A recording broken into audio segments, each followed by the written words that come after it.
మీరు అనుభవజ్ఞులు పెద్దవారు మీరు పబ్లిక్ని కరెక్ట్ రూట్లో పెట్టాలా. నేనేమంటున్నా మీరు చెప్పింది తప్పు రైట్ అని నేను వాదిస్తలేనండి. కరెక్ట్ చెప్పమని చెప్తున్నా. అమ్మేసిండ్రా అని అన్నారు. ఏం అమ్మిండ్రన్న పోయి పేపర్ చదువుకో అన్నారు. 7 lakhs ఇన్కమ్ ట్యాక్స్ స్లాబ్ చేసిరంటే కటింగ్ ఉన్నది అని అన్నారు. ఎంతమంది ట్యాక్స్ కడుతున్నారని అన్న. దానికి మీ దగ్గర ఆన్సర్ లేదు.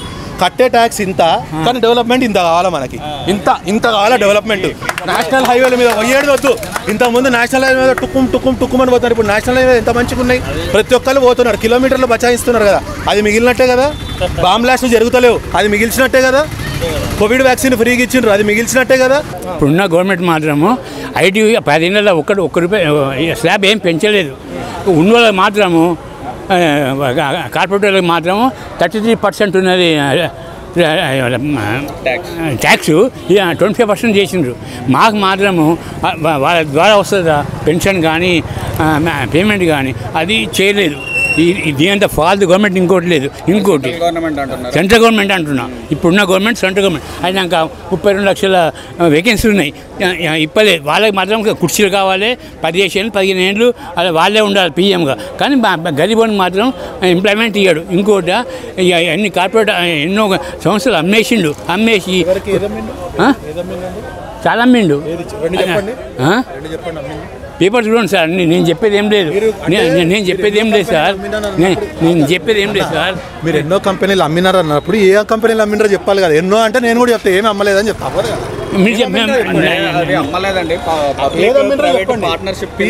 అదే పబ్లిక్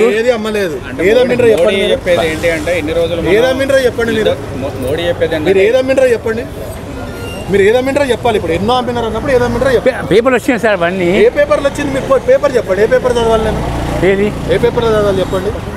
ఆంధ్రజ్యోతి వచ్చింది, నమస్తే తెలంగాణ వచ్చింది, Eenadu, Indian express, Deccan chronicle. ఒక్క ప్రూఫ్ చూపించండి అమ్మిన కంపెనీలు. None of the public government ఏది అమ్మలేదండి. ఏది అమ్మలేదు. పార్ట్నర్షిప్ ప్రైవేట్ వాళ్ళకి పబ్లిక్ ప్రైవేట్ పార్ట్నర్షిప్ అన్న ఒకటి ఉంటుంది, అది చేశారు. ఏది అమ్మలేదు. అది చేసేవారు కదా. ఉద్యోగ భద్రత పోయింది కదా. ఉద్యోగ భద్రత పోయింది. గవర్నమెంట్ ప్లస్ సరే ఉద్యోగాలు పోయినాయని మీరు అంటున్నారు కదా. మొత్తం ఇండియాలో ఎన్ని యూనికార్న్ కంపెనీస్ ఉన్నాయి మీకు తెలుసా? తెలుసా? మరి తెలియకుండా ఎందుకు ఫాల్తు గవర్నమెంట్ అంటారండి మీరు? మీకు కోవిడ్ తర్వాత ఎన్ని యూనికార్న్ ఇండియాలో మొత్తం వరల్డ్లో ఉన్న 100 యూనికార్న్ కంపెనీస్లో టాప్ 10 యూనికార్న్ కంపెనీస్లో మన ఇండియన్ యూనికార్న్ కంపెనీస్ ఉన్నాయి. కోవిడ్ తర్వాత స్టార్ట్అప్ కంపెనీస్ ఇండియాలో ఎన్ని పెరిగినాయి తెలుసా? స్టార్ట్అప్ ఇండియా పేరుతోటి ఎన్ని కంపెనీలు వచ్చినాయో మీకు తెలుసా? ఒక డ్రోన్ కంపెనీలో ఒక 50 మంది దాకా ఉద్యోగాలు వస్తాయండి. అవును. మరి 50 మందికి ఉద్యోగాలు వస్తే వచ్చినట్టే కదా. ఒక కంపెనీ స్టార్ట్ చేస్తే ఎంతమందికి ఎంప్లాయ్మెంట్ వస్తుంది? అది విత్డ్రా చేసుకున్నాను కదా సార్. ఏది నేను అడుగుతున్నాను సార్. పేపర్లు వచ్చినాయి సార్. అవన్నీ మీరు పేరు చెప్పండి సార్. అవన్నీ నేను పేపర్ చదువుతాను కదా, నేనే అడుగుతున్నాను. నేను అడుగుతున్నానండి. ఇప్పుడు కాదు, నేనేమంటున్నాను చెప్పాను కదా. మోడీ అంటలేను సార్. ఇప్పుడున్న గవర్నమెంట్ అంటున్నాం. మోడీ కాదు, ఎవరు కాదు. అది ఏంటంటే వేకెన్సీస్ నింపలేదు, ఐటీ ఎన్ని స్లాబ్ పెంచలేదు, బస్ అంతే సార్. ఐటీ స్లాబ్ ఎందుకు పెంచలేదండి? 5 lakhs చేసిరు కదా మొన్ననే. ఎవరు చేయలేదు. ఎవరు 5 lakhs చేసిరు? ఇప్పుడు నేను కడతాను సార్. నేను కడతాను సార్. నేను కడతాను సార్. 7 lakhs చేశారు. ఎవరు 7 lakhs చేశారు లేదా? ఏది 7 lakhs చేసేసి అని కటింగ్ చేసి నువ్వు ఐటీ కట్టలేవు కాబట్టి నీకు తెలియదు. ఐటీ కడతాను నేను. తెలుసా ఐటీ కడతలేనా? మీరే డిసైడ్ చేసేయండి. కట్టిన తెలియదు సార్. కట్టిన తెలుస్తుంది. చెప్పేటప్పుడు ప్రూఫ్ తోటి చెప్తే బాగుంటుంది. ప్రూఫ్ ఉన్నదని తెలియదు నాకు. ఉంటే అవన్నీ తీసుకొస్తుంటుండే. అవన్నీ తీసుకొచ్చి చెప్తుండే. అంటే పబ్లిక్ ప్రైవేట్ పార్ట్నర్షిప్ మన గవర్నమెంట్ కంపెనీలలో పెంచింది. ఎందుకు పెంచింది అంటే ఇన్ని రోజులు మనం బయట దేశాల నుంచి ఇంపోర్ట్ చేసుకునే వాళ్ళం. యుద్ధ విమానాలు, గన్స్ ఇవన్నీ ఇక్కడ తయారయ్యేటి కాదు. కానీ ప్రైవేట్ ప్లేయర్స్కి ఇప్పుడు అవకాశం ఇచ్చారు. టాటా వాళ్ళు ఉన్నాయి, ఇప్పుడు అశోక్ లేలాంటి వాళ్ళు, M&M వాళ్ళు ఇప్పుడు ఆర్మీ దాంట్లో మిజైల్స్ తయారు చేయడం కానీ ఇవన్నీ తయారు చేయడం కానీ చేస్తున్నారు. అంటే అమెరికాలో కూడా ఇలానే ఉంటుంది, ఎక్కడైనా ఇలానే ఉంటుంది. ఇప్పుడు ఇన్ని రోజులు ఇంపోర్ట్ చేసుకుంటే మనకి 10 రూపాయలు అయ్యాక 20 రూపాయలు అయింది. ఇప్పుడు 5 రూపాయలకే తయారవుతున్నాయి కదా. ఒక ఫాల్తు గవర్నమెంట్ అని అన్నారు కదా. వరల్డ్ వైడ్ ఇప్పుడు ఏంటో స్టేటస్ తెలుసా మీకు? వరల్డ్ వైడ్ స్టేటస్ తెలుసా? ప్రతి ఒక్క దేశంలో రిసెషన్ ఉంది. అంటే అందరు జాబుల్ని బీకేస్తున్నారు. ఒక్క ఇండియన్ కంపెనీస్లో మాత్రం ఒక్క జాబ్ కూడా ఊడబీకలేదు. ఒక్క జాబ్ కూడా ఊడబీకలేదు. అంటే ఒక జాబ్ తీయలేదంటే ఒక జాబ్ ఉన్నట్టే కదా ఫ్యామిలీకి. ఉందా లేదా? 80 కోట్ల మందికి రేషన్ ఇస్తున్నారా లేదా? 80 కోట్ల మందికి రేషన్ ఇస్తున్నారా లేదా? 80 కోట్ల మందికి రేషన్ ఇస్తున్నారా? జిఎస్టీ పెంచింది సార్. జిఎస్టీ ఎంత ఉంది ఇప్పుడు? ఏంది టోటల్ జిఎస్టీ పర్సెంటేజ్ ఎంత ఉంది? ఏంది జిఎస్టీ పెంచిండ్రు అన్నారు. జిఎస్టీ పర్సెంటేజ్ ప్రతి ఒక్క వస్తువు మొన్న మల్లు అనుకోతే కట్టేది దాని కూడా 8% వేసింది సార్. ఎంత వ్యాట్ ఎంత ఉండేనా తెలుసా మీకు? వ్యాట్ ఎంత ఉండేనా తెలుసా? వాల్యూ యాడెడ్ ట్యాక్స్ అని ఒకటి ఉండేది, ఎంత ఉండేనా తెలుసా మీకు? అవన్నీ ఇవ్వాలంటే పేపర్ తీసుకుని చదువుకొని డిస్కస్ చేస్తే అయితే సార్. మీకు తెలియనప్పుడు ఏది పడితే అది మాట్లాడదు సార్. అదే మాట్లాడుతున్నారు. ఒక్క వస్తువు మీద మీకు చెప్తానండి. Value added tax 12.5% central, 12.5% state, 25% value added tax. ఇప్పుడు సెంట్రల్ స్టేట్ రెండు కలిపి 7% ఉంది జిఎస్టీ. ఎందుకుంది? మీకు ఆడికెళ్ళి ఈడికి వచ్చేటప్పుడు ప్రతి చోట ట్యాక్స్ ఉండే, ట్రాన్స్పోర్ట్ ట్యాక్స్, పెట్రోల్ ట్యాక్స్, ఆడికెళ్ళి వచ్చే ట్యాక్స్, అన్ని ట్యాక్సులు తీసేసి మొత్తం ఒక ట్యాక్స్ చేసిండ్రు. అర్థమైందా? ఇప్పుడు బిల్లు ప్రతి ఒక్క దానికి బిల్లు అడుగుతున్నారు. ఎందుకు అడుగుతున్నారు?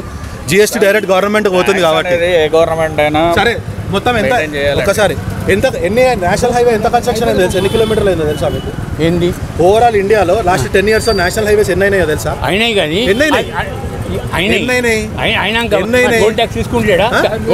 మెయింటైన్ చేయాలి కదా మరి. మనం పోయి తూ అని ఉమ్మేస్తాం కదా, టోల్ ట్యాక్స్ తీసుకోకుండా ఏడుంటారు. కన్స్ట్రక్షన్ అయిందా లేదా? లిమిట్ లేదు దానికి, లిమిట్ లేదు. 25 ఏళ్ళైనా తీసుకుంటున్నాడు. ఎవరు వాళ్ళు వచ్చే 10 ఏళ్ళు అయింది, 25 ఏళ్ళు తీసుకుంటారు సార్. గవర్నమెంట్ వచ్చే 10 ఏళ్ళు అయిందా? ఈ గవర్నమెంట్ అని కాదు మరి. సెంట్రల్ గవర్నమెంట్ ఫాల్తు గవర్నమెంట్ అని ఎట్లా డిక్లేర్ చేసారు మీరు? మీరు సెంట్రల్ గవర్నమెంట్ ఫాల్తు గవర్నమెంట్ అని ఒకటి మాట అన్నారు కదా. ఎందుకు అది? మాకు ఐటీ స్లాబ్ పెంచలేదు. ఐటీ స్లాబ్ 7 లక్షలు చేసిండు చేయలేదు సార్. అది చేసేదంటే కటింగ్ చేసింది సార్. ఏం కటింగ్ చేశారని అడుగుతున్నా. కాంగ్రెస్ గవర్నమెంట్ ఉన్నప్పుడు ఎంత ఉండే? కాంగ్రెస్ గవర్నమెంట్ కాదు, ఇప్పుడున్న గవర్నమెంట్ చెప్పండి. అది ఎంత ఉండే అని అడుగుతున్నాను నేను. అది ఎంత ఉండే ట్యాక్స్? ఇప్పుడున్నప్పుడు స్లాబ్ ఎంత ఉండే? సరే సరే, మొత్తం ఎన్ని బాంబ్ బ్లాస్ట్లు అయినాయి కాంగ్రెస్ గవర్నమెంట్ ఉన్నప్పుడు? ఎంత పబ్లిక్ ప్రాపర్టీ డ్యామేజ్ అయింది? ఇప్పుడు మనకు పబ్లిక్ ప్రాపర్టీ ఏమైనా డ్యామేజ్ అవుతుంది? అసలు టెర్రరిస్ట్ లోపల అడుగు పెడుతున్నారా? అంటే మీకు బాంబ్ బ్లాస్ట్ అవుతలేవు అంటే పబ్లిక్ ప్రాపర్టీ సేవ్ అవుతుంది కదా. అది మనకి ప్రాఫిటే కదా. ప్రాఫిటా కదా? సరే, మొత్తం ప్రపంచం మొత్తంలో రిసెషన్ అనేది ఒకటి నడుస్తుంది ఇప్పుడు తెలుసా? చాలా కంట్రీస్ వాళ్ళు కరెన్సీ ప్రింట్ చేస్తున్నారు. మనది 5వ ఆర్థిక వ్యవస్థ ఉన్నది కదా. ఇన్ఫ్లేషన్ రేట్ ఎంత ఉండే లాస్ట్ గవర్నమెంట్ ఉన్నప్పుడు? అవన్నీ మీరే కదా పేపర్ చదువుకోమన్నారు. చదివిన కాబట్టి చెప్తున్నా నేను. ఇన్ఫ్లేషన్ డబుల్ డిజిట్ నుంచి సింగిల్ డిజిట్కి వచ్చింది. డబుల్ డిజిట్ నుంచి సింగిల్ డిజిట్కి వచ్చింది. 11th ఉన్న జీడిపి ఉండే 11th ఉండే పొజిషన్ ఇప్పుడు 5వ స్ట్రాంగ్ ఆర్థిక వ్యవస్థ అయిందా లేదా? ఎట్లయింది? మీరు చెప్పండి. నేను కాదు, మీరు ఫాల్తు గవర్నమెంట్ అన్నారు. నేను అడుగుతున్నా మిమ్మల్ని. మాకు మాత్రము ఏమి ఐటీ పెంచలేదు. ఆయన కార్పొరేటర్ మాత్రం 12 లక్షల కోట్లు మాఫ్ చేసిండు. ఏది మాఫ్ చేసిండు? ఎవరు? పార్లమెంట్ చెప్పిండు. 12 లక్షల కోట్లు మాఫ్ చేసిండు. సార్, ఒక విషయం చెప్తా మీకు. రైట్ ఆఫ్ అని ఒకటి ఉంటుంది బ్యాంకులకి. అవును. అది ఏం చేస్తారంటే మాఫ్ చేసినట్టు కాదు. రైట్ ఆఫ్ అంటే ఆ ఆర్థిక సంవత్సరంలో బ్యాలెన్స్ షీట్ చూపించాలి కదా, రైట్ ఆఫ్ చేస్తారు. 12 లక్షల కోట్లు చేసిన తర్వాత మళ్ళీ వాళ్ళందరూ ఆస్తులు జప్తు చేసి దాన్ని ఎందుకు చెప్తలేరు మీరు? ఎవరు చేసిండ్రు చూడండి. పోయి మీరు అన్నారు కదా పేపర్ చదువుకోమని, మీరే పోయి చదవాలా? మీరు పేపర్ చదవకుండా ఏదో మాట్లాడుతున్నారు సార్. మీరు ఫస్ట్ పేపర్ చదవలేదు. మీరు చదివితే విజయమాల్య ఆస్తులు మొత్తం జప్తు చేసిండ్రు.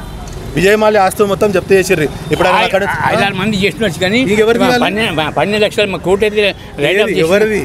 నాకు పేరు చెప్పండి. మీరు జస్ట్ నా గాల్లో మెడల్ పేరు చెప్పలే కదా. ఎవరు చెప్పలేదు? అన్ని పేర్లు చెప్పిండ్రు. ప్రతి ఒక్కరు పేరు చెప్పలేదు.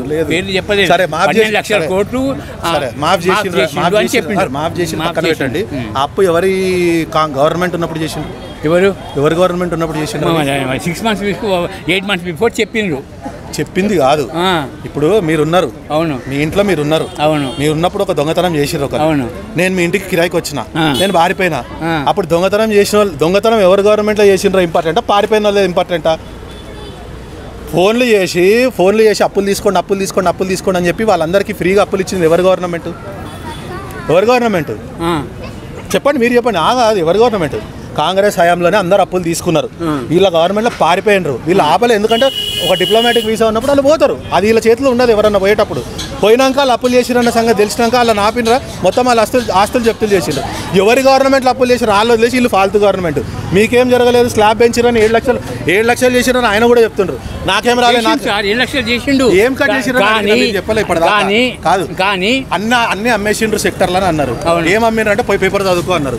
7 లక్షలు స్లాబ్ చేసినా అంటే అన్ని కటింగ్లు చేసిన అన్నారు. ఏ గవర్నమెంట్ అయినా అంతే ఉంటుంది. ఇప్పుడు మీరు ట్యాక్స్లే కట్టాం కానీ సరే అండి, మీకు ఒక విషయం అడుగుతుంది. ఇండియాలో ఎంతమంది గవర్నమెంట్ ట్యాక్స్ కడుతున్నారు? ఇన్కమ్ ట్యాక్స్ ఎంత పర్సెంటేజ్లు కడుతున్నారు ఇండియాలో? మీకు తెలియాలి. అది అన్ని నాకు తెలిస్తే మీకు ఏం తెలియకుండా ఎందుకు మాట్లాడుతున్నారు? మళ్ళీ మీరు మాట్లాడద్దు. ఎవరు రాగానే కెమెరా మాట్లాడేసి ఇది అమ్మేసిండ్రు అది అమ్మేసారు కాదు. మీకు తెలియకపోతే మీరు మాట్లాడి పబ్లిక్ని తప్పుదారు పట్టించదు. మీరు అనుభవజ్ఞులు, పెద్దవారు, మీరు పబ్లిక్ని కరెక్ట్ రూట్లో పెట్టాలా. నేనేమంటున్నా, మీరు చెప్పింది తప్పు రైట్ అని నేను వాదిస్తలేనండి. కరెక్ట్ చెప్పమని చెప్తున్నా. అమ్మేసిండ్రు అని అన్నారు. ఏం అమ్మిండ్రన్న? పోయి పేపర్ చదువుకో అన్నారు. 7 lakhs ఇన్కమ్ ట్యాక్స్ స్లాబ్ చేసిరంటే కటింగ్ ఉన్నది అని అన్నారు. ఎంతమంది ట్యాక్స్ కడుతున్నారని అన్న, దానికి మీ దగ్గర ఆన్సర్ లేదు. కట్టే ట్యాక్స్ ఇంత, కానీ డెవలప్మెంట్ ఇంత కావాలా మనకి? ఇంత కావాలా డెవలప్మెంట్? నేషనల్ హైవేల మీద పోయేది వద్దు. ఇంతకుముందు నేషనల్ హైవే మీద టుక్కుం అని పోతున్నారు. ఇప్పుడు నేషనల్ హైవే ఎంత మంచిగా ఉన్నాయి. ప్రతి ఒక్కరు పోతున్నారు, కిలోమీటర్లు బచాయిస్తున్నారు కదా. అది మిగిలినట్టే కదా. బాంబ్ బ్లాస్ట్లు జరుగుతలేవు, అది మిగిల్చినట్టే కదా. కోవిడ్ వ్యాక్సిన్ ఫ్రీగా ఇచ్చిండ్రు, అది మిగిల్చినట్టే కదా. ఇచ్చిరా లేదా?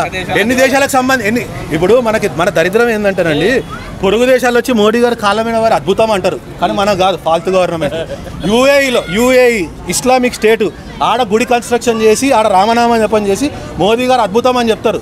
ఏది ముస్లిం వ్యతిరేకత అన్న మోదీ గారికి ఇస్లామిక్ స్టేట్ అయినటువంటి సౌదీ వాళ్ళు పిలిచి హైయెస్ట్ సివిలియన్ ఆనర్ ఇచ్చిండ్రు, కానీ ఫాల్తు గవర్నమెంట్.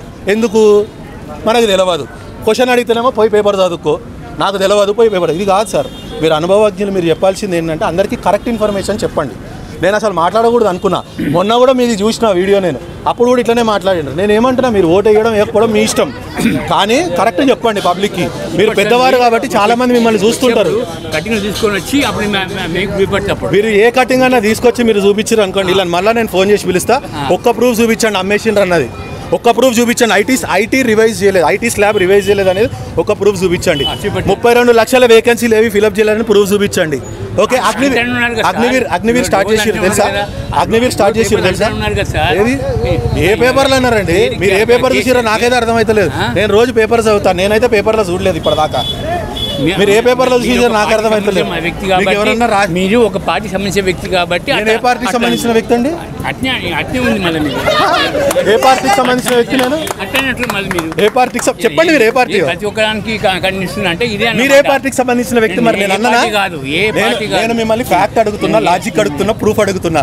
మీరు నాకు ఏం చెప్తలేరు, కానీ మీరు ఫలానా పార్టీ అని నా మీద ఒకటి వేస్తున్నారు. నేను కూడా చెప్తా, మీరు యాంటీ బీజేపీ, యాంటీ హిందూ అని మీరు కాబట్టే మీరు అన్ని ఫాల్తూ అంటారు. నేను అన్నా హిందూ కానే కాదు, మరి కాదు కదా. రామ మందిరం 1000 సంవత్సరాల నుంచి ఉన్న రాముడు కూడా తీసుకొచ్చి రాముడు దేవుడు కాదు అని కాంగ్రెస్ వాళ్ళు అడ్వకేట్లను అపాయింట్ చేస్తే రాముడు కూడా ఒక్క రక్తం చుక్క రాలకుండా తీర్పు తీసుకొచ్చి రాముడిని మనకు తీసుకొచ్చింది కదా. మీరు యాంటీ హిందూ కాకపోతే అంతకంటే గర్వం ఏం కావాలండి మీకు? ఎవరికి? రాముడు దేవుడే కాదు, అసలు రాముడు దేవుడే కాదు అన్నోళ్ళని రాముడు దేవుడు అని నోరు మూసుకొని అందరినీ గుళ్ళకు పంపించిరా లేదా? చెప్పు. ఎవరు? 24 మంది అడ్వకేట్లను అపాయింట్ చేసి రాముడి గుడికి అగేన్స్ట్గా రాముడి గుడి ఓపెనింగ్ రోజు నల్లబట్టలు వేసుకొచ్చి ఇది అబద్ధం అని చెప్పిన వాళ్ళు వాళ్ళని మీరు తిట్టకుండా రాముడిని తీసుకొచ్చిన తిడుతున్నారు. అద్భుతం అండి ఇదైతే, అసలు నెక్స్ట్ లెవెల్. ఇది నెక్స్ట్ లెవెల్ అనమాట. మీరు యాంటీ హిందూ కాకపోతే అంతకంటే ఏం కావాలి? కాదు కదా. సరే, యాంటీ హిందూ కాదు కదా. సరే, మీకు ఎంప్లాయ్మెంట్ గురించి అడుగుతున్నారు కదా. అయోధ్య ఆర్టికల్ 370 వదిలేసి అది ఇంకా చాలా పెద్ద టాపిక్. అది చెప్పాలంటే డిమానిటైజేషన్ చెప్పాలి. 2009లో వాళ్ళు ఎట్లా ఫేక్ నోట్స్ పెట్టినా అదంతా చెప్పాలి, కానీ అది వదిలేసి కానీ